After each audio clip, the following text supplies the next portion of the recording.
What's good, y'all? It's your boy No Big Deal. I got some very important dates for y'all. Holy Smoke Festival, the biggest Christian rap festival in the U.S. August 14th through 16th. Tickets available now. Go get those. I'll see y'all there.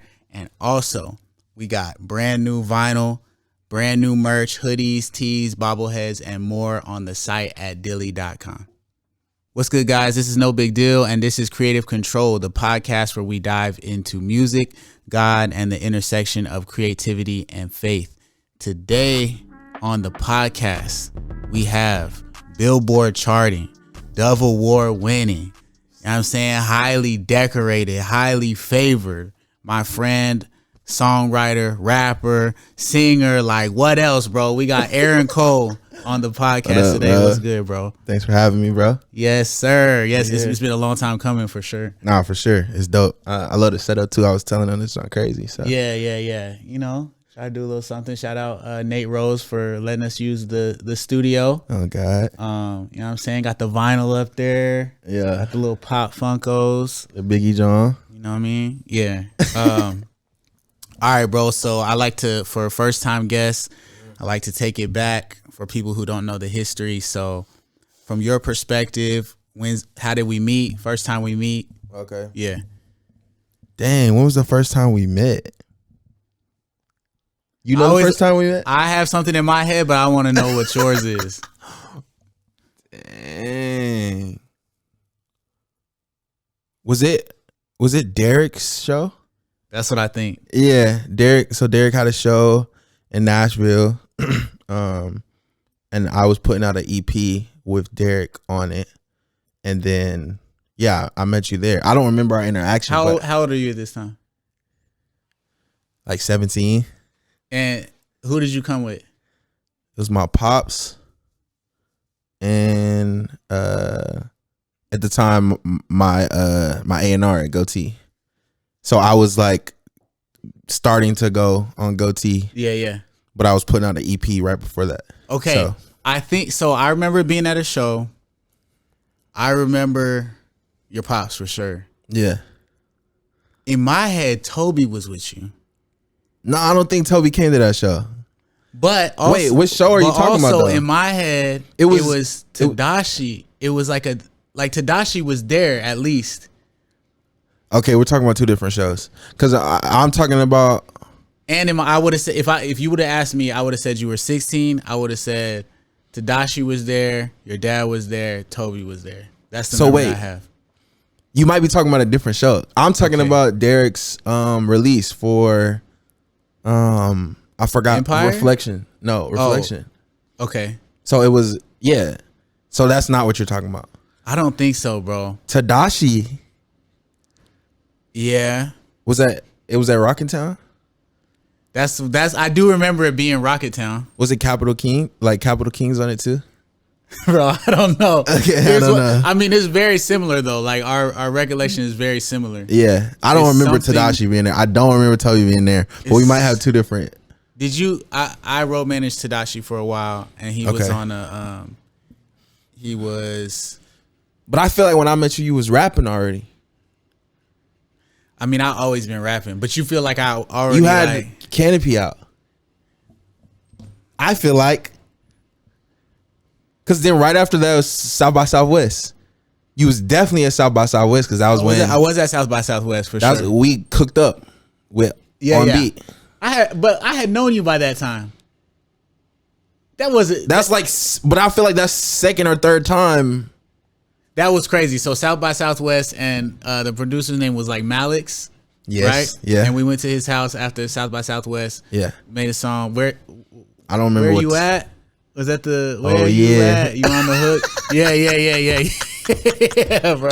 Yeah, I wouldn't know that song I don't know what it was, but we go way back. It was that. And then after that, Parachute. Parachute is the next thing we worked on.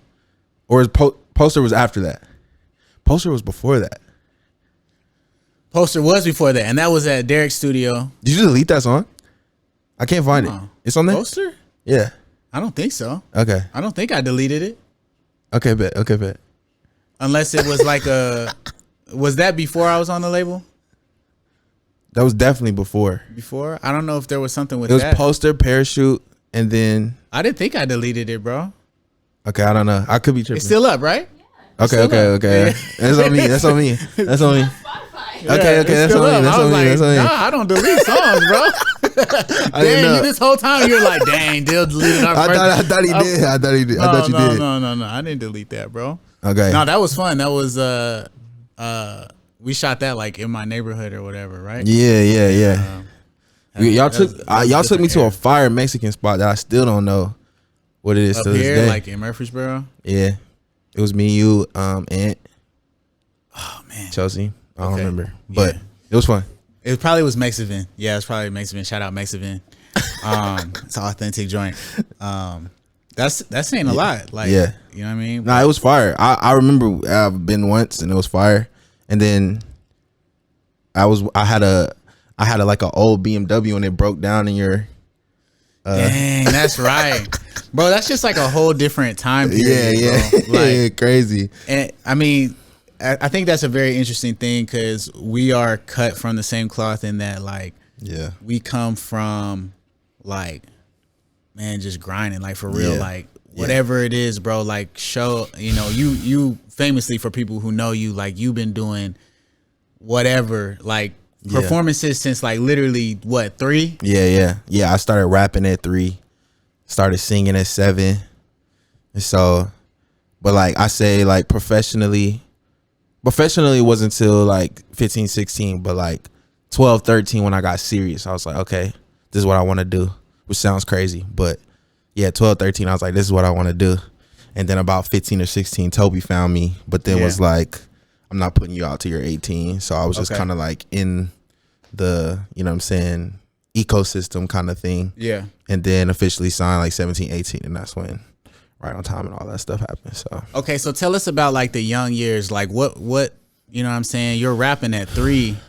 Like where are you performing at? Like for those years before Toby? Like, man, anywhere you can think of. So like chicken dinners, you know what I'm saying, boys and girls clubs, yeah. you know what I'm saying, church, just churches for love offerings, youth conferences, all that stuff. And so you were you were already traveling and stuff? Yeah. It was more so like in the area. Like I don't think we went anywhere crazy until it got professional, but like I would go 2-3 hours out type vibe as far as traveling. But yeah, bro, I the reason I feel like I remember that stuff is because my dad recorded so much stuff. Like he was kind of recording everything. So like if you look on YouTube, like me recording my first song is on there, like all that stuff. So yeah, my documentary gonna be crazy when it's all over. Yeah, I mean, you already have put like little clips on. I mean, that's probably how I had in my head that you were 3 because I've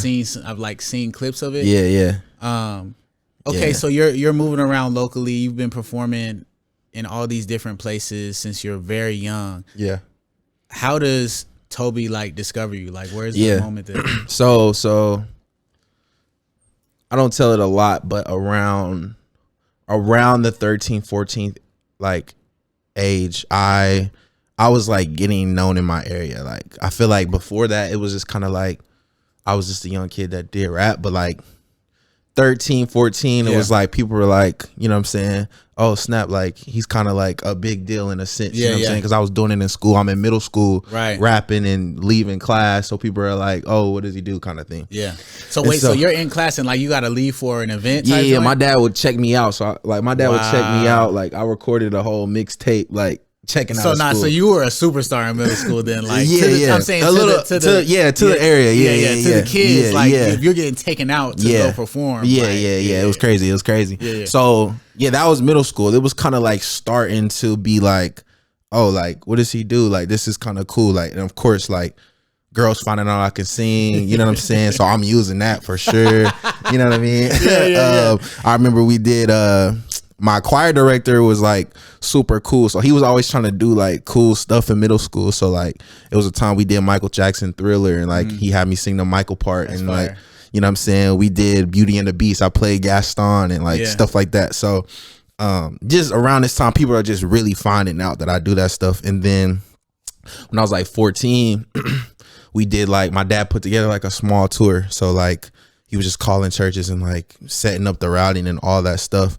And so we took by this time we had moved into a studio that was like 30-40 minutes from us.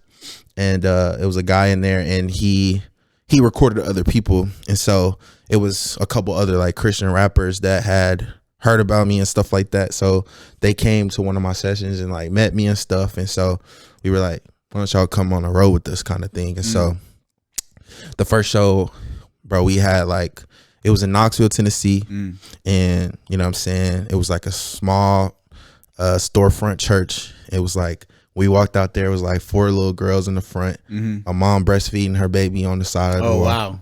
And then like 5 older white guys smoking outside of the door. I could see them from stage type vibe. So it wasn't nothing extravagant, but we started out like being like, okay, the first guy went, he was a white guy named Ben. Second guy, his name was D, and then I went kind of thing. And then by the second time we went, the second show we did, it was at the Boys and Girls Club. It was at a Boys and Girls Club in Charlotte, I think.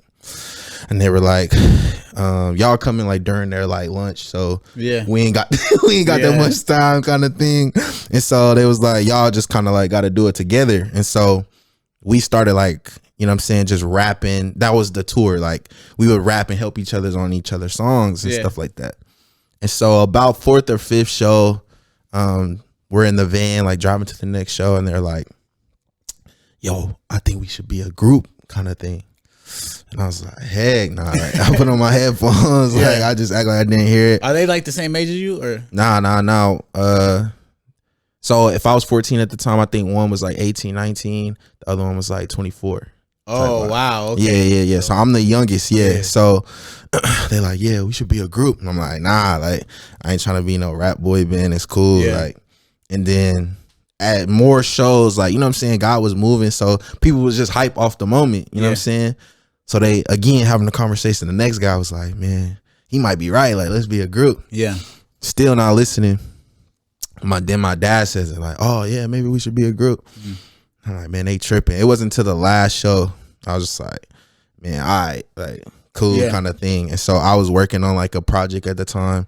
I just gave them my whole project. Long story short, they didn't want it as much as I did kind of thing. You know what I'm saying? Like, not to sound harsh, but like missing meetings to play basketball, like, you know what I'm saying? Like not coming to the studio, stuff like that. And you know what I'm saying? At this time, I'm just like, this is really what I want to do. So I'm like, I'm getting frustrated. And in that time, like we're having like things of like hope. Like, you know how it is like on your journey, like you have like small seconds of like where you feel like, oh man, there's some hope there. You know what I'm saying? I remember we were in Memphis, and I kind of say this in my next project. I kind of say a lot about it, but we had Andy had just dropped Heroes for Sale, and he had a show in Memphis, and we all went. And after the show, you know what I'm saying, went up to Andy, was talking to Andy, and at that time he was with Dre, you know what I'm saying? And I remember I was like, yeah, Dre, we do music, woo, woo, woo. And I remember at the end he was just like, yeah, I'm gonna see you again. And it was just like, you know what I'm saying? That didn't mean nothing to him at the time, but for me, I was like, that's everything. And so right after that, we put out a project, but we were breaking up before the project even came out, kind of thing. And so it was just like, nah. And I remember like I had put my all into it, you know what I'm saying? So I'm like, I'm kind of like upset, like losing hope at this moment. And then my dad was like, I was like, at this point, I'm like 15. My dad's like, go in your room and write me a hit kind of thing. Wow. Yeah. Whatever that means at 15. And so I wrote this song called 15 is the New 15. And I put out an EP. And that's the EP that Toby heard. Okay. So Toby heard it because of, there was a guy in our hometown named Chris Crockett who was the head of FCA. So Toby would come like in the area and do stuff with FCA, blah, blah, blah, blah. So it was one time Chris was in the car. Anytime we would give Chris something, he would be like, I'm going to show Toby whatever. Okay. Never would. Like, you know how that goes. And so this time it was the same kind of thing. He got the CD. He was like, yeah, I'm going to show Toby. Didn't think anything of it. I feel like a couple weeks later, where my dad's from Chicago, so we were in Chicago visiting family, and I remember we were in Burlington Coat Factory, and my dad got a call, and it was Chris, and he's like, yeah, I'm with Toby right now. We just listened to the project. He loves it. Like da da da da da. Crazy. And at the time, like I didn't really know who Toby was. Like that for like, we're talking about Toby Mac. Toby Mac. Yeah. I didn't really know who Toby Mac was. I was like, grew up on Kirk, grew up on Fred. Right. I didn't even know like CCM music was kind of like a thing. Like, you know what I'm saying? I just knew it as white people worship. I ain't gonna lie. You know what I'm saying? Yeah. So you were brought up in gospel. Yeah. So I looked up Toby, whatever. He wanted us to meet in Crossville, Tennessee. He had a golf camp out there. And as soon as we walk into the door, he's standing there. And I didn't know who he was. I dapped him up and kept moving. Oh God. Like I was just like, what's up? Yeah. Like, you're like, okay, so where's the dude at? Yeah. So ended up you know what I'm saying? And I don't think I've ever said this too. Like when I walked in and we were doing the golf camp, like I was thinking it's gonna be the red carpet rolled out and all that stuff. Right. I was carrying speakers, bro, like helping the show be set up and stuff like that. So I helped the show be set up. He did the show for the kids, and then afterward we were in like his backstage area. It was like a long table, like a movie. And like everybody from his band was there. He was at the top. And then we were just having a conversation about my music and stuff like that. And then he was like, yeah, like I love your stuff, but I wouldn't put you out till you're like 18. And so I'm 15 at the time. And so I'm like, man, I'm ready now. Yeah. No, like kind of thing. So I remember we got back to the hotel and we was talking to my dad. Also at the time, I'm getting courted by The Truth. Right. Mixed Bag Entertainment. Yeah. So I had did a contest that Truth was doing for one of his songs. And I had won the contest, and they like saw my stuff and was like, oh, nah, we want you a part of Mixed Bag kind of thing. And so at the same time, it's like I grew up on Truth. Right. You know what I'm saying? So I'm like, feels like the biggest thing. But like, you know what I'm saying? Toby obviously is the bigger artist. It's like, so I'm going back and forth. Yeah. And just because he wasn't putting me out at 18, I was like, man, maybe not kind of thing. Yeah. So I went with Truth. Right. So I signed with Truth. You know what I'm saying? And look, knowing now, it's like they were just starting out. Like, right. It's like they were figuring it out. But that's not how it looks to you. Yeah. To me, I'm like, this is everything. Truth started a label. I'm signed to him. Like, my dad and my uncle. Somebody you grew up listening to. Like, all that. So my dad and my uncle always was on Truth music, and I still have memories of like them playing his albums and stuff like that. So I was like, this is crazy. So I remember we went to Flavor Fest, and that was when he was introducing the label to everybody. You know what I'm saying? And it was like when I went upstairs, like it was just like a moment. Like, and I remember meeting everybody and stuff like that. And it's kind of cool because I still have like some fans that saw that moment and stuff like that. So so long story short, the label didn't really last for like a year or so. So towards the end, who was all in Mixed Bag? It was like Truth, you, TJ Pompeo. Was V-Rose in there? No? Nah. Okay. TJ Pompeo. Who else? It was a guy named Praise One, a guy named Promise. It was a guy named Thomas Clay too. Rest in peace to Thomas Clay. Promise. Shout out Promise, bro. Yeah. Promise is dope. TJ Clay, but yeah, so it was a good amount of people too. It was a lot of artists for starting out, which is crazy. But so yeah, it didn't really last because I just felt like it was probably like just too much going on. Like Truth was still trying to figure out, you know what I'm saying, his next level of artistry. So it was just a lot going on. Yeah. But I remember it did seem big at the time though. It seemed huge at the time. Yeah. Because like, you know what I'm saying, it was Reach, it was RMG. Yeah. But I feel like Humble Beast, and I feel like Collision was still right Collision, there too. Collision for sure. So it was another one of those. And Truth being like the top guy, it was like, oh, okay, like this is gonna be a moment, and this was kind of like the moment for like singers and rappers. That's what it felt like to me. You know what I'm saying? It was the hybrid artist that had like a little click thing, right? But so like it just didn't get off the ground kind of thing, and so towards the end. Like, I remember I had got home from school, which is crazy. And I was just like, we can't do this. Like, this is getting crazy. Like, it had been a year. We didn't put out no record. We didn't do nothing. and it just so happened that Toby. I didn't release anything. I didn't release anything with them. There wasn't like a group song or anything. They put out a project.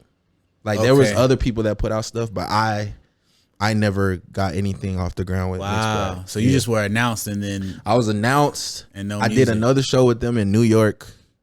I think Truth did an interview about me. Yeah. That was it. No music. Okay. Yeah, no music, no nothing. And so part of the contest, I won getting a song with the Truth. Mm-hmm. We did the song, but the song never came out, kind of thing. It was called "Thank You, Judas." It's funny. Yeah, it is. I want to hear that now. So yeah, so I was just like, we can't do this. It just so happened that day, Toby called back.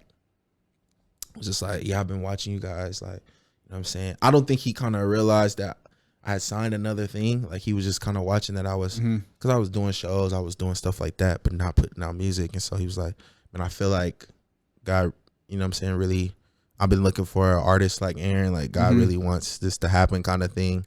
And my dad was like, oh, well, we kind of signed another deal, but like, and then Toby was like, well, all right, good luck, kind of thing. Like, he was like, all right, bye, kind of thing.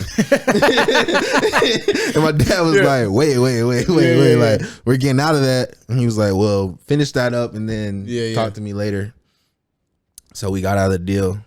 And then I remember we went out to Nashville. I signed with him. And then, yeah, from there, it was just like artist development process and all that stuff. So I was just going through and like doing sessions and doing stuff like that. I could still do my own shows, and like that's where, if I could be honest, came from. Like, I just kind of like was putting that together. Yeah. And so yeah, that's kind of how everything got started. What changed his mind on the 18 thing? Because he didn't. So he signed me, but he didn't put me out. So like I waited for like 3 years. So you didn't drop music during that time? I didn't drop no music. I dropped, if I could be honest, but that was like me. Like, I was putting that together. Like, I worked with Dirty Rice and right. So, but was that after that came out after you were signed? It came out after. But I was signed. They just didn't put it out. Yeah, they didn't put it out. I'm in my head. I'm like, bro, you dropped music. Yeah, nah. He was kind of like, because that was such a big thing for me, because I was like, man, of course at the time I'm feeling like I got the most momentum in the world, kind of thing. So I'm like, man, I don't just want to just stop for 3 years. Like, that seems like such a huge thing, 15 to 18. Yeah. And I think that was smart. Yeah. Oh, it was. We can get into why it was smart for sure. Yeah. But like, yeah, I was just kind of like, man, I don't want to do that. But he was just like, man, you could do your thing. Like, we'll be developing this over here, but like, you can do your thing. So that's where, if I can be honest, that's where shows, that's where. Yeah. You know what I'm saying? Meeting Derek comes from. Right. Like, so much happened in that 3 years. Yeah. That was just like. So then the first thing that comes out on Goatee is what? Right on Time. So, bro, by the time Right on Time comes out, as far as CHH, you're already well known. Yeah. CHH, yeah. That's what I'm saying. So, like, it's like Right on Time to me is like not the introduction to Aaron Cole. Yeah. That's like, you know what I mean? Yeah. So I think that's. Because I think. Did Poster come before or after Right on Time? Before, I think. Yeah. So like I'm saying, like, in my head, you were already like solidly a figure. Nah. By the time Right on Time. I feel like I was just getting started. I had, if I can be honest, but it did well. That's when Rapzilla, you know what I'm saying, had the things on SoundCloud where they like kind of help post your project and stuff like that. So they had posted, if I can be honest. Right. It was doing well. That's when, like, I feel like all of us youngins was just like starting. So it was just like the ecosystem of like all of us just doing our thing. And so, yeah, like that's all it was. I think from the Truth stuff, like, and then probably seeing me with Derek, because Derek hopped on that project because I met him from coming to Nashville and doing stuff with Dirty and stuff like that. So like. So Dirty Rice was the connect between you and Derek. Yeah. Okay. So I met Dirty, and it was crazy because I had met Dirty when I was 5 years old. Oh, wow. Yeah, I met Dirty Rice and B Cooper when I was 5 years old. Oh, that's crazy. Because homie, shout out Dirty Rice, shout out B Cooper. Man. Yeah, they were. The RMG ecosystem is crazy. Like you know what I mean? Yeah, like everything. How much happens because of like connections through RMG. Yeah. Shout out Derek OG for sure. All of them, Doc. Even like B Cooper, Doc, like you know what I'm saying, like Dirty Rice, like all the guys. Like, it's really more than RMG specifically. It's like that group of guys like that came up together. No, facts. Like Dirty and that was a whole movement. Yeah. That was a whole movement for sure. It was like you had Reach, but then like because they were like in college together and everything before RMG. Yeah. So it's really just those guys. Nah. Yeah, that was elite for sure. So you met him when you were 5. I met Dirty Rice and B Cooper when I was 5. What was that? They were a group. Dirty Rice rapped. Right. That's right. So they did a show. We did a show in Nashville when I was 5 years old. That's crazy, bro. Yeah. So I had met them. I remember when I first saw Dirty on like I think it was a Cray project. Like he had produced something. Yeah. And I was like, oh snap! Like that's Dirty Rice. I remember him from whatever. So yeah, I met them then. So then like that was just like a reconnecting thing. We clicked instantly kind of thing. And I was just in the studio with Dirty, you know what I'm saying, working. And he was like, yo, Derek's gonna stop by. I was like, Derek who? Derek Weiner.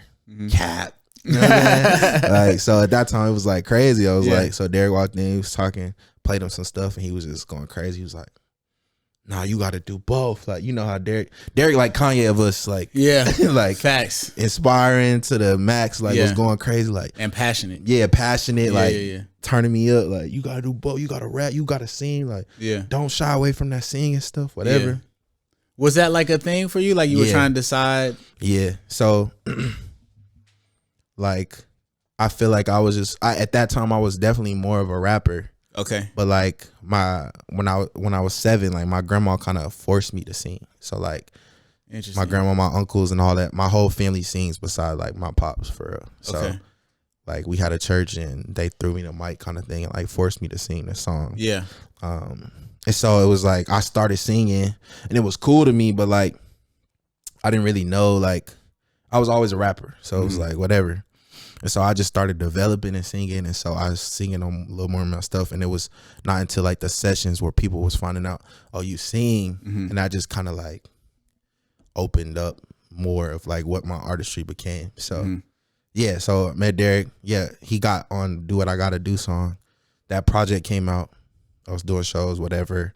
I think I was meeting like people like you and stuff like that. Yeah. Me and Ty Brazel did a small tour where we was getting it out the mud. Yeah, you know I remember that. So we was in my dad's. What was that one called? I almost remember the artwork, I feel like. The Elevate. Yeah. Elevate tour. Yeah, shout out to Ty. Yep, I remember that, bro. Yeah, it was a lot of funny stories from that tour. But yeah, we was both just getting it out the mud. Like, it still felt like, because it was like, I was with them, but like, you know what I'm saying? They wasn't doing that much at that time. It was just like, I was developing this over here, but this part of like trying to keep my career afloat was like just me and my pops, you know what I'm saying? Whatever. And so, yeah, so I was doing that. And then I've told this story before, but long story short, I got into a relationship. You know what I'm saying? My pops was like, you don't think it's a coincidence you get in a relationship right before things about to go crazy with you? And I was like, nah, we lit. Like, whatever. You know what I'm saying? Long story short, he's like, you need to take a break from her, whatever. If you want to hear this story, it's everywhere. I don't want to tell it again, but like, I ended up breaking up with her. Yeah.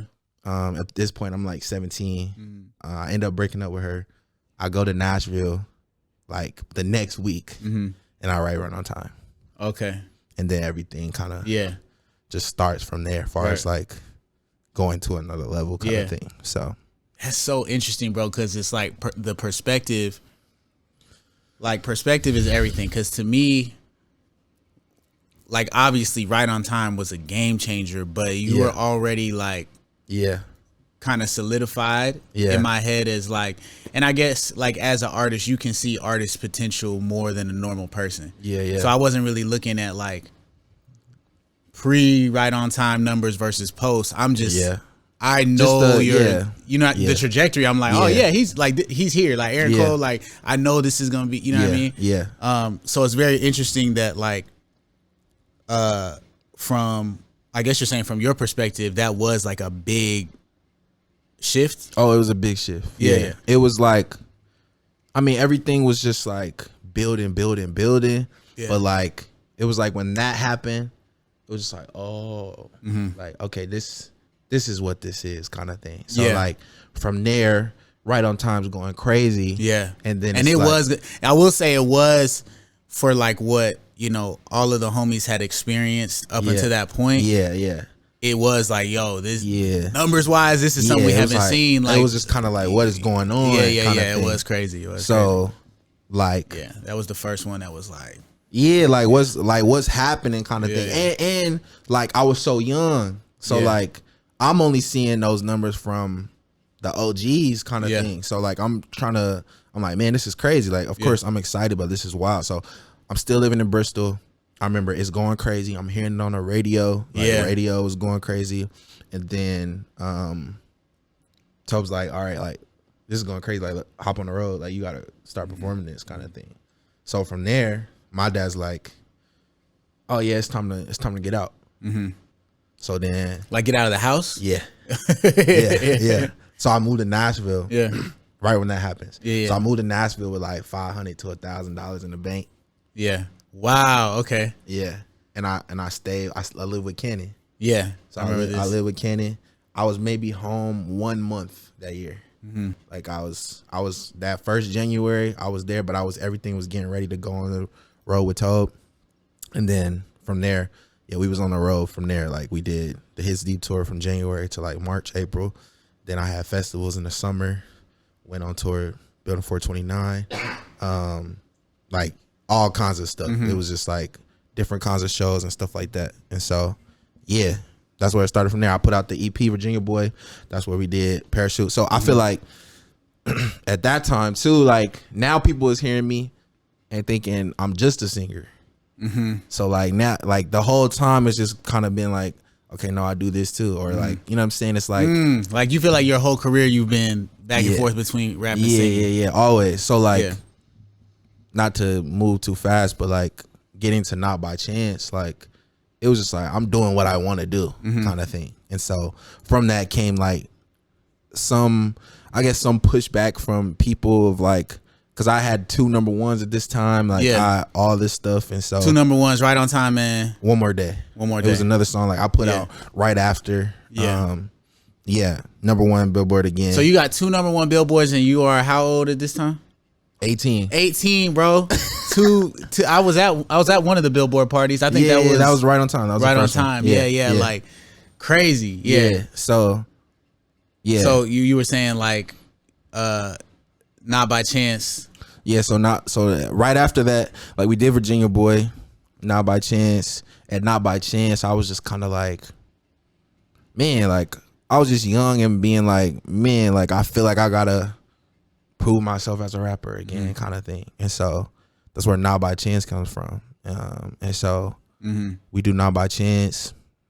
It does well though, like it does well. And it was like that was my first time I feel like I was like betting on myself. Like I'm in this place now where I'm just kind of like, it's a different place for me now because like I feel like at that time like you needed the radio, you needed like those types of songs, but like now it's like it's all about being authentically you, which is fire. So people can connect to you. Yes. Yeah. But I feel like at that time it was about being authentically you, but you still had to have something that was like that.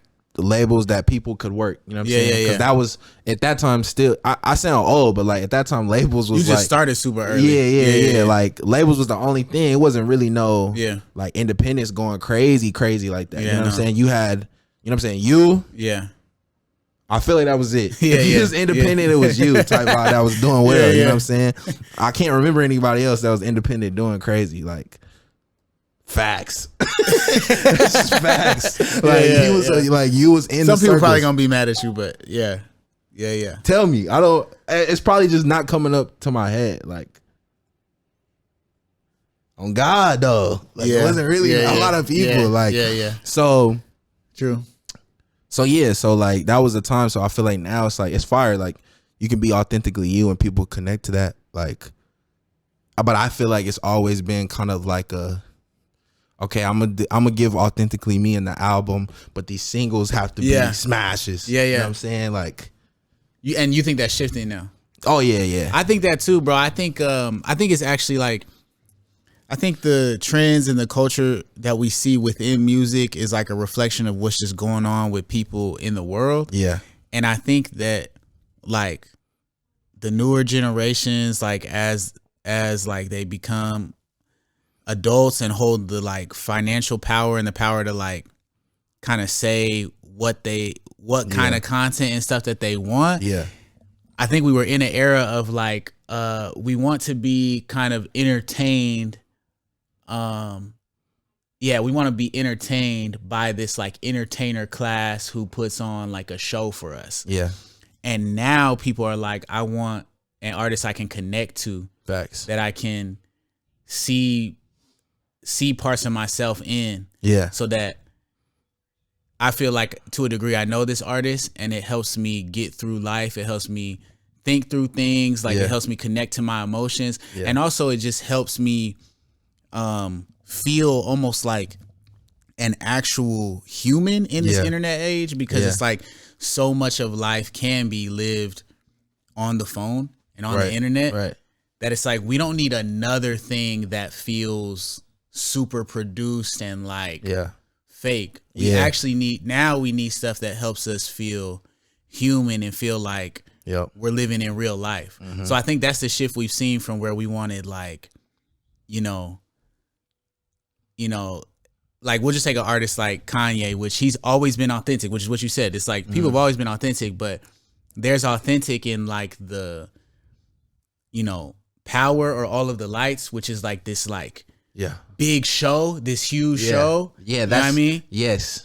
And then there's authentic in like all the leaks that he has now that people are like going crazy on TikTok. Exactly. He got leaks that are not released that got millions and millions of plays now because people are like, oh, we want that real like you know what I mean? That's kind of what I'm getting at. Like at that time, it was all about that. Yeah. Or if you put out an album, you have to have all of the lights. You have to have, you know what I'm saying? Like, the Drake, you have to have a hold on, we're going home. Because you know what I'm saying? It's like, you have to have that. Yeah. Or otherwise, why are you putting out an album? Right. You know what I'm saying? Yeah. People not trying to hear that. They're trying to hear the you single. got Doechii got she just won Grammys, but she also had like the Hot 100 with that song. It's got no hook on it. No hook. Like, it's just her like, rapping. Bro, it's so like foreign to me. Like coming like coming up in the space of the time I did, it's like that's foreign to me. Like, oh man, like she's just rapping on that song. She's just rapping. You know what I'm saying? So it's just like, man, I feel like it's dope. So I'm like, it's been being transparent. It's been hard for me to just shift my brain to that. It's like, oh no, like I can actually just make a song where I'm all rapping and people might connect to that type thing. It's like that's foreign to me. It's like, oh no, you gotta have a hook. You know what I'm saying? Like I said, it's being authentic, but it's like, no, you gotta have a hook in this, or it's not. You know what I'm saying? It's not gonna work, kind of thing. So it's like, I was gonna say, like, even it's interesting that you say like you've gone back and forth between like singing and rapping and like feeling like people don't see you as a rapper and things like that. But I'm like, your rap songs do really, really well, bro. No, for sure. You have like 2 or 3 out of your top 5 on Spotify are rap. Yeah. No, for sure. I think it's became recent though. Okay. Yeah. Oh, that's a more recent thing. Yeah. I think before it was like, especially at that time, it was definitely mostly singing. Like, got you. Mostly singing stuff. We're going back in time. I got you. Yeah. Mostly singing stuff. I think towards 2 Up, 2 Down, and like right after that, like it was just kind of like, that started to happen, and like older songs that were rap started to come to the forefront as like songs like Glory and stuff like that started doing well. So like For Show, I feel like when I put For Show out, it was, you know what I'm saying, it did cool, but like, oh, so it like ramped up. Yeah, For Show and My Year. Like when I put out My Year, I remember it was, you know what I'm saying, a mutual friend of ours was like, man, don't put that out. Like that's cool, kind of thing. Yeah. And you know what I'm saying, I put it out, it was cool, like it didn't do it, and then out of nowhere, now every top of the year, everyone's posting like My Year. Tia Tamari doing, and Tia, you know what I'm saying, Maury doing videos for it, Lala, all that stuff. It's like, so like I feel like that's been recent, as I've been finding like, okay, like it's okay to be, you know what I'm saying, authentically me in every way, kind of thing. Yeah. So I actually love stories of songs that you put them out and maybe they don't immediately go crazy, but you believe in them, and you still give them like the proper attention on the rollout and you still take your fans on like a journey about the song. Yeah. And then they grow over time. Mm-hmm. In this era, that's like my favorite story because there's a lot of people I've people have given me advice before that's like, bro, just drop all the time, and when you drop, if it goes up, keep pouring gas on it. If it doesn't go up, forget about it. Just move on to the next thing. That's a very common like strategy right now. Yeah. It doesn't really like resonate with me. Not for every song. Maybe for some songs, if different songs have different purposes. But yeah, most of the time I'm putting out a song that I really believe in the message. I actually believe that God is trying to get this message to a specific person or group of people. Yeah. Through me, right? Yeah. And sometimes when you put those out, they don't hit immediately. No, facts. Yeah. But you keep talking about them and you keep showing it to people in different ways and you let people live life with them. And then like you said, later on, those songs can be some of your most consistent and maybe even make it like, I mean, for sure is in your top 5. Yeah. And that's something that when you put it out, it wasn't there. You know what I'm saying? Yeah. So yeah, and I think what you're saying is like, man, it's so much. Me and my producer Cole talk about this all the time. Like, it's so much happening now. Yeah. That like, if it doesn't come out at first, it's probably because people is like they didn't hear it. They literally didn't. They didn't like this is the mentality of an artist that we got to get out of our head, which is if it doesn't do well, people heard it and they were like, "That's trash." Yeah, and then they didn't hear it. They didn't hear it. It didn't get to them. The algorithm didn't show them my post. You know what I'm saying? Facts. That's why you can't give up immediately because it's like, bro. And the way that you know it's true is like there are so many artists that I think make incredible music. Yeah, there's no way that I know every time they drop something. Yeah, it's impossible. No, facts. Yeah, it's just too much going on. People got their own lives on top of like, you know what I'm saying? Sometimes people just like listen to the music that they grew up on. So they're not even looking for new music. Like, it's like, it's so much stuff. Bro, I'll be in seasons of that. Yeah, I'm off the new music. Like, I don't want to hear anything. Yeah. So it's like, I be having to take that into myself. Like sometimes things that I do, like people are doing that too. Like if people don't want to listen to new music right now, that's what they gonna do. They not, you know what I'm saying? So yeah, it's just so much going on. But I feel like I'm stepping into a new place. Like we've been talking about just like the battle that I've had with that, like growing up in the industry and stuff like that.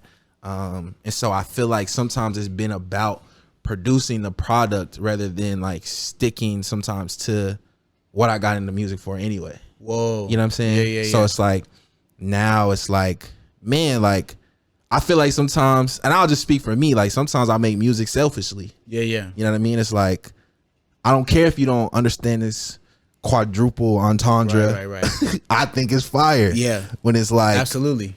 I've been challenging myself in that a little bit because I'm like, man, if I'm saying that my purpose is to reach people through music and they can't understand it, you know what I'm saying? What am I?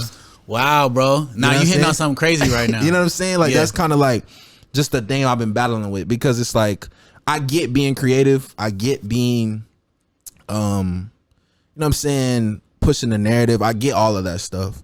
But like if I'm making stuff that people are not grasping or people don't even understand, it's what's the point? Yeah. What's the purpose? Yeah. You know what I'm saying? It's like it's cool to have a triple entendre, but if like no one understands it, what's the point? It's not reaching nobody, it's not touching nobody, kind of thing. You know what I'm saying? They're not two things that just made me think of is two examples of what you're talking about is on one side you got Lupe Fiasco, who was poised to be like one of the, in my opinion, like one of the greatest rappers, or at least like mentioned in the top class, the top tier of rappers. Absolutely. And even commercially, like I'm talking about on the radio, all that for years, right? Absolutely. He has a very high desire for artistic integrity and kind of pushing the envelope.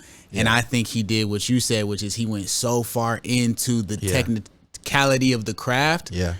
While it's very impressive, he alienated a lot of the fan base to where it's like, bro, we can't even, I love rap, bro. Yeah. I'm like, bro, I have no idea what you're talking about, bro. Yeah. I have no idea what you're talking about, bro. You trying to mix rap with this? Oh, I'm supposed to know that the way that you rapped this is Morse code for something, like the way you did the rhythm, and it's connected to this painting and all this stuff. Like, right? So that's one side. The other side is Jay-Z at Moment of Clarity, I think off the Black album, he said, I dumbed down for my audience, double my dollars. They criticize me for it, but they all scream holler, right? Yeah. It's not a cosign. I could rap about I could rap like Common Sense. Yeah. But I made 5 mils. I ain't been rapping like Common Sense. Right, you know right. what I'm saying? Not a cosign of everything that Jay-Z got going on. I'm just saying Absolutely that not. that was deep because I understand that. You know, like sometimes in the studio, it's like, I want to do, like you said, I want to do something crazy, technical, something that nobody's ever heard before. But then again, it all goes back to the message and the people that you're trying to connect with. Like, if you can't get the message to them because you just, at that point, it's weird. It's weird, but at that point, it could be a humility thing where it's like, it's selfish. Yeah, it's selfish in a sense. It's selfish, like for you to go so crazy. And this is a thing that like some people might not understand what we're saying, but when you do this like daily, I think you'll at least understand this perspective of like, and maybe we make music that we believe has a message that is made for other people. Right. Maybe you make music and it's not for that. It's for another reason. For sure. Okay. Absolutely. But if you have a message, you got to get that message to the people. Even, you know, this will come out later. I don't know if this song will be out or not, but I've been working on like a song with you. Yeah. And even in that process, in like, I've written, this is very common for me. So, but I've written like 4 verses, like 4 different versions of things for this. Yeah. And like the 3-hour session I did yesterday, I was telling you I'm doing a 3-hour session, bruh. Like it wasn't until like the last 30 minutes that I hit something that I felt like, one, conceptually was like, it was like a fresh perspective. It was helpful, all that. But then 2, it was like commercially viable. Like the other ones I had written, I still think they're fire. Like, and you can hear them if you want, but like, it almost was like, the way the rest of the song is set up is like it rides so well. Yeah. Like it was almost like, bro, I don't think this is the time for it. You know what I mean? It's just you know what I'm saying?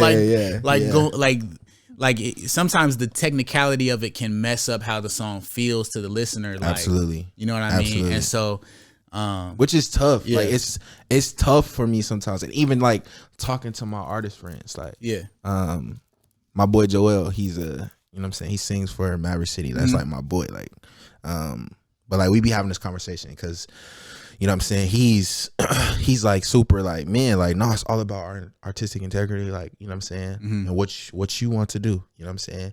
And we just been challenging each other in that because, you know what I'm saying? I just feel like, man, like we've been talking about, it's just important for us to get people the message because of what we do. Yeah. And I feel like sometimes, like, because we're elevating and growing in music doesn't always mean that, you know what I'm saying, that's going to translate to our audience. You know what I mean? And so it's like, even like, not to get, you know what I'm saying, biblically, but no, like, please. In Bible, it's like the one thing that like ruined Adam and Eve was like the knowledge. It's like, you know what I'm saying? Sometimes knowledge and too much knowledge is like what gets you off of that track. I feel like that God, you know what I'm saying, is calling you to go to, because it's like you feeling like you know more than him. You feeling like, you know what I'm saying? What it is. You know what I'm saying? Feeling like you know more than God, feeling like you know more than your audience type vibe, you know what I'm saying? And not caring what they think. It's like, nah, it's like, I want to be a servant, you know what I'm saying? Which is what it's about. Like, I want to serve God's people type thing. So yeah, there are some artists who are like, I think Oasis said this, which they're like an iconic band from the UK. But the lead singer, I think he said, somebody asked him like, what does the audience opinion like? What kind of weight does that hold in your creative process or something like that? And he was like, oh, I don't care what they think at all. Like, it's not, it was actually like a pretty dope quote. I think there's stuff we can take from it, but it was like, it's not my job. It's not my job to make stuff that they ask me to make. It's my job to make stuff they don't even know they want. And then once I make it, then they're like, "Oh, that's the thing I didn't even know I want." And there is that's like, I agree to an extent. I agree. To an extent, it's like that is true. But when you take it to where it's like, I don't care if they get it. Yeah. It's like, okay, so who are you doing it for? Yeah, exactly. Like, Facts. It's like, what? Yeah. So like, even like what you're talking about, the song that we're working on, it's like, it takes it. I've rewritten a lot of that too, just because at first I'm like, I'm just rapping, but it's like, nah, like if they're not getting the lines, if it's not relating to them, it's no point. You know what I'm saying? And it's like, it's making it about yourself. You know what I'm saying? Like I said, this is just us talking about what our mission is and what, you know what I'm saying, our goal is. Like, it might not be that for other people, but like, it's like, man, what's the point? Like, I'll be making music sometimes about myself when the whole time it should be about God and be about, you know what I'm saying? And that doesn't mean everything has to be vertical, but like, you know what I'm saying, just talking in a sense that is relatable to people and helping people. So how would you say that like your personal relationship with Jesus has influenced your career? Man, I mean, it's everything for real. Like, that's just my walks. Like, if you listen to my music, like, I feel like you can hear kind of like the journeys that I've been on in my walk with God. It's like, it's been times where you know what I'm saying? It's been times where it's like, I was talking to my dad. It's like, when I was younger, that's all I kind of knew. You know what I'm saying? I knew God and going to church and, you know what I'm saying? Like, you might hear some girl bars in there because I'm going to school, but like, that's really all I know. As I've gotten older, it's like, no, you start learning more about life. I have a kid now, you know what I'm saying? I've been, you know what I'm saying? I've done a lot of things that I said I wanted to do. And so like, sometimes it can start to become about you. And you know what I'm saying? You fall into that trap of like, okay, I was like that. I'm making music. I don't care what they think. Right. Kind of thing. And I feel like you can hear that in some songs, you know what I'm saying? Because that was where I was at that time. Yeah, and you were honest at that time. You know what I mean? It's like, that's kind of, I've always been trying to, you know what I'm saying, just be honest of where I'm at when it comes to walking with Jesus, walking with God. And so I feel like now, like, you probably hear it in like the new music, like it's just been super, because I got a wife, I got a kid now. It's like, man, I've been trying to be on my post even more. You know what I'm saying? Just like spending time with God even more. You know what I mean? Yeah. Like, and so I feel like you'll hear that, like, and the people in my circles, like, man, I hear that. Like, it feels like it's about God or it's about reaching people rather than it's about you, kind of thing. Yeah. And so, I think it's just about being honest in your journey. I think some people, I feel like I wouldn't call them fans. Some people that just watch us, you know what I'm saying, expect us to be the perfect, you know what I'm saying, thing. Have everything vertical, everything praising God, everything, you know what I'm saying? But sometimes it's like, man, you find yourself in a pit and you wanna talk about that. But I feel like, you know what I'm saying, that's sometimes talking about that stuff too, like, it helps people too, of like relating to people of like, no, I'm in that pit too. But I think our job is to like give them hope in that sometimes. So, 100%, bro. I mean, and the thing is, the scriptures are like that, right? Yeah. It's like, if you take, people think that every song has to be, let me say it like this. People think every song has to be tied up in a bow to a praise and worship song. Yeah. Another way to say it, everybody thinks like in every single one of our songs in our discography has to be the entire Bible. Yeah. This is what I mean. Let me break that down. So like, it's almost like if you took, it's like they're judging one song, not the whole discography, right? So if you took one chapter of Job, right, that's what it would be like. It'd be like taking one chapter of Job and being like, yo, why doesn't this like lead to hope? And it's like, well, the book does, but this chapter, same thing with our discographies, right? One psalm, you took one psalm where David is in despair, and you're like, yo, bro, where's the gospel in this? He's like, he's asking, he's trying to figure it out. He gonna figure it out in a couple chapters. Facts. And the thing is, and that's why the scripture is so relatable to people, because the scripture is raw, it's relatable, it looks like real life. Yeah. When we try to manufacture this Christian music that is just all rainbows and unicorns and sunshine. Guess what? You're alienating a lot of people because it's like, bro, my life don't look like that. Facts. My life looks like the Psalms. Yeah. But it don't look like what y'all trying to say. Yeah, it look our like, music has to be. Yeah. And we need that because it's like we need that stuff to. It's just like in the scripture, like I feel like what Paul was saying. Like I'm reading all the Paul letters right now. Yeah. So it's like Paul always saying, like, bruh, like the law is to show how much you need God. Yeah. It's really about the relationship. You know what I'm saying, that you have. So. I'm saying that to say, like, man, like you need the times where you're down because that shows how much you need God in those moments. You know what I'm saying? It's like for us, I feel like we gotta show that side of us because it shows like, nah, we need God too. You know what I'm saying? Don't put it in that pedestal of like everything's all rainbows because it's like, nah, we need God too. You know what I'm saying? So and and then you got to think about like our brothers and sisters who are living life and they need strength and encouragement for each day. Yeah. They need help navigating life through music. People navigate life through music. And if the only thing they're hearing from Christians is this aspirational, like perfect state of being, they're like, well, that's not me. So I guess I'm gonna have to listen to this other music to help me navigate this feeling that I have. Right. Facts. It's much better if they can navigate the whole spectrum of what's going on in their life with us than to go get it from Young Boy. Yeah. You know what I'm saying? Facts. You know, like, so I think that's why I resonate so much with your artistry, bro, because I was saying at the beginning, like, we're cut from a similar cloth because it's like just first of all, the work ethic, the grind, like the be like, you know, I performing forever, open mics, 5 people, all that. Like, you know what I'm saying? Like, just that real like flesh and blood like grind set, you know, and then also the authenticity of I'm gonna talk about how my life looks right now, because I know there's somebody else that needs this message, as well. And then the cool thing about that, bro, is that fans that discovered you years ago, they're gonna hear how your life has changed, and people are dynamic, so their lives have also changed. Absolutely. So they're gonna be your fans forever. Absolutely. Because you're not just doing one thing over and over, and then they're either not in that season or they are in that season. Right. They're happy. You know, a fan said that the other day, like about like a unreleased song that I put up on there. They were like, man, this sounds like this sounds like kind of like the melodies from Canopy, but then with the maturity of the people we became, like his last project.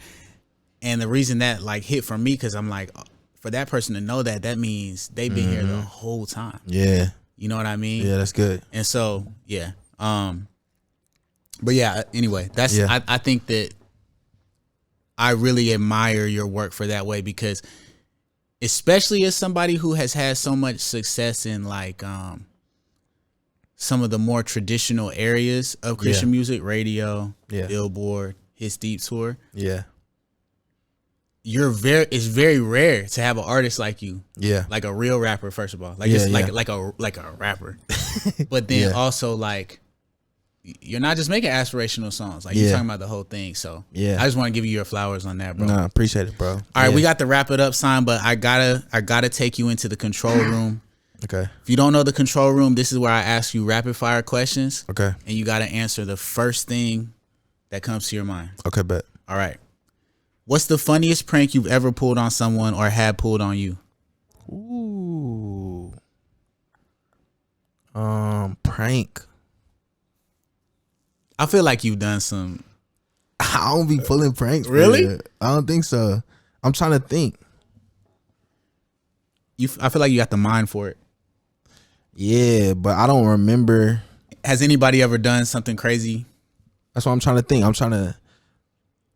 My man's like, I just been on the grind, bro. I don't have time for pranks, bro. Bro, a little bit. That sounds crazy. But like a little bit. Like I'm thinking like, man, do I have I got a bunch of like funny stories that just happen with life, but like pranks, bro. Man, we just gonna skip it, man. You too much of a man. I'm sorry. He's been on the grind too long. He's been on the grind since 3, bro. So he got no funny pranks. This man didn't have a childhood. That's crazy. I'm sorry. All right. Oh, wait, pause. Okay. Nah, on tour, I'll say a tour prank. There you go. Okay, yeah, tour prank. It was like the last show of the tour. And I feel like I came out on a Toby show or something like that and like fell on the floor or something crazy. Yeah. Like, that's probably like the craziest thing. That's not a prank. You just fell. Yeah. I was just out there like being funny type vibe. And then went off the stage type. All right. What's the most absurd criticism you've ever received about your work? I mean, I feel like the craziest thing is like when people just say that you don't do it for God for real. Like, yeah. You know what I'm saying? Yeah. Seeing those like, oh, you changed. Like, I remember when you was just all about God. You're not all about God no more. It's like, huh? Yeah. Like when you know your heart, and it's like those stuff get to you for sure. Like I feel like that's probably the craziest thing that I've dealt with. Has anybody ever said like you're leading people to hell? I saw you post about that. Has anybody ever, I don't want to know, has anybody ever said that to you? Because I get that all the time. So I'm just trying to figure out if they haven't. No, I think so. I think YouTube, like for sure. YouTube is a crazy place. Yeah, YouTube be like, oh yeah, like I just be seeing a bunch of stuff like, because sometimes I had the notifications on and it'll just come up, somebody commented something. Yeah. I'm like, dang. So I feel like I've had one or two of those. Something about me, bro. They just that's the one they love.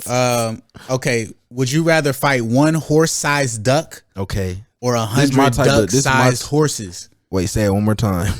Would you rather fight one horse-sized duck? Yeah. Or 100 duck-sized horses? So first one. One horse-sized duck, so a big duck. A big duck. Instead of that's one thing. Instead of 100 duck-sized horses? Yeah. Why is that? I think we're gonna go way over on this. Nah, I think with the duck, bro, like, you know what I'm saying? It's one thing. Like, and I don't remember a duck being like ducks be running away for real. Ducks don't be coming towards you unless you got bread. Bruh, the long pause is crazy. A like horse-sized duck, bro. Yeah. Birds are basically dinosaurs. They're just little dinosaurs. That's cap. No, that's bro, true. If you go to a lake or you go to somewhere and it's ducks, it's geese, it's whatever running around. No. You definitely you are not. You can't say geese because the only reason I'm letting you live is because you're talking specifically about ducks. So you might be a little right. No, bro. Geese. No, bro. Geese are crazy. Okay, what be at the lake when you got you know what I'm talking about, when you got the bread and you hand out the bread? What are those? Those are ducks. Both of them are there, but I think you're thinking about ducks. They're a little bit more like they're like water cats. They're gonna run around. They're gonna leave from you. They're cool. Geese, nah, bro. They about to do the wing thing. They're gonna attack you. Cat. I've never been at. Bro, I don't like animals. I'm scared of dogs. Yeah, I'm scared. So you don't know what you're talking about. All right, no. I don't like animals. I'm scared of dogs. I'm not trying to go to the zoo. Dogs is crazy, bro. You know what I'm saying? I'm not scared. I'll like walk in there, but I'm like, I don't want to chill with you. All right, that leads me to our next question. What's your favorite No Big Deal lyric? That's crazy. Now we done had this whole podcast, known you since you were 16. Wow. My demons looking depressed. All right. What is I need this. What is your specific? No, what's your favorite Aaron Cole lyric? What is your specific? We're running out of time. What is your specific problem with John Keith?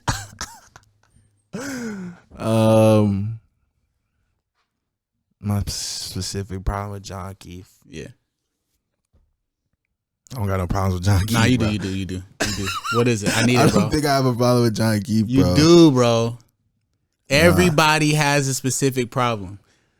Nah. I want you to know we've had. What I'm gonna say is funny. We probably cut out. So I'm like, I don't know. Do it. If we gotta bleep it, that's better than nothing, bro.